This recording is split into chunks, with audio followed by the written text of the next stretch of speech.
और राजस्थान में आज हम खास बात करेंगे धौलपुर की, जहां के मतदाताओं ने भैरव सिंह शेखावत और वसुंधरा राजे को चुनकर भेजा तो वो राजस्थान के मुख्यमंत्री बने। इस बार भी धौलपुर राज परिवार की वसुंधरा राजे बीजेपी से मुख्यमंत्री की उम्मीदवार हैं, लेकिन जिले की दशा बेहद खराब है और बुनियादी सुविधाओं की भारी कमी नजर आती है। बेरोजगारी बढ़ रही है, किसानों और मजदूरों की दशा खराब है। राज्यसभा टीवी संवाददाता अरविंद कुमार सिंह ने धौलपुर के लोगों से वहां के बुनियादी सवालों पर बात की।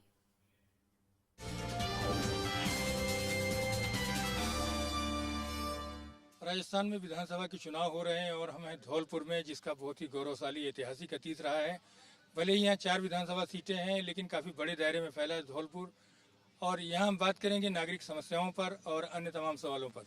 कुलशेष जी, आप यहाँ बार एसोसिएशन के अध्यक्ष हैं और आपसे लगभग सभी लोगों का साबका होता रहता है। यहाँ किस तरह की मूलभूत समस्याएं हैं जिनको राजनीतिक दलों ने इग्नोर किया है? सबसे बड़ी समस्या तो ये है कि ये धौलपुर जिला जब से बना है, उस जिले की जितनी भी मूलभूत सुविधाएं, वो एक भी सुविधा धौलपुर जिले को नहीं दी गई है।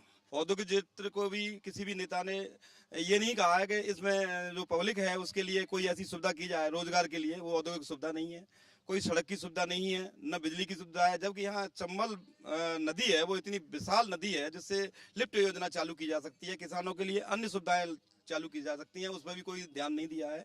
आपके हिसाब से किसानों के लिए कोई बहुत काम नहीं हुआ और बेरोजगारी भी एक समस्या है। बेरोजगारी सबसे बड़ी समस्या है। परमार जी, जी सर। जब युवा बेरोजगारों का आपका भी सबसे साबका होता रहता है। जी सर। बेरोजगारी किस हद तक समस्या है यहाँ? सर, यहाँ पर कोई भी औद्योगिक ऐसा कोई संस्थान नहीं है, केंद्र नहीं है जिससे युवा बेरोजगारों के लिए कोई रोजगार मिल सके। सारे धौलपुर जिले की जनता बहुत ही उपेक्षित है आपके हिसाब से। हमारे हिसाब हाँ, फिर आपसे कुलशेष जी, फिर आपसे हम बात करेंगे जो है कि समस्याएं तो लगभग जो दिख रहा है वो हर मोर्चे पर समस्याएं ही समस्याएं हैं यहाँ। यहाँ से जो है, जो लोकतंत्र की सबसे बड़ी इमारत है जो है संसद भवन का पत्थर यहीं से आया, लेकिन यहाँ जब जमीनी स्तर पर लोकतंत्र की बात करें, इसका मतलब है बहुत कमज़ोर है।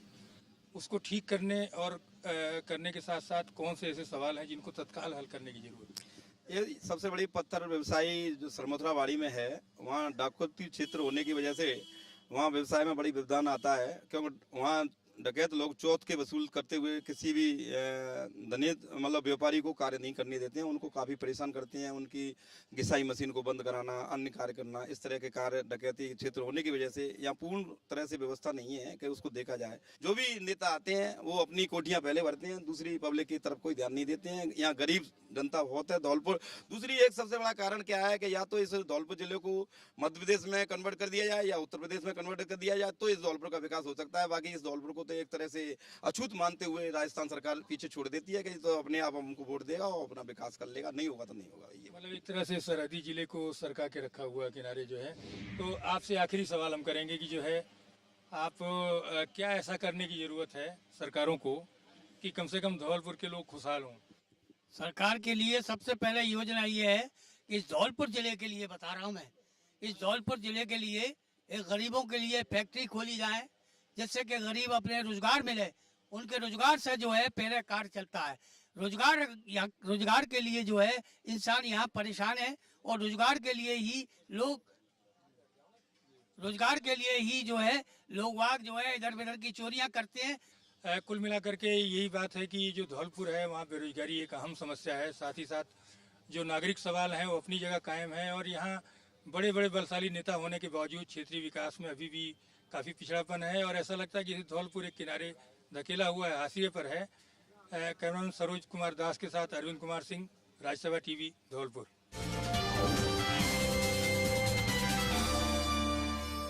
और राजस्थान की राजनीति पर बात करने के लिए फिलहाल हमारे साथ सीधे जुड़े हमारे संवाददाता अरविंद कुमार सिंह।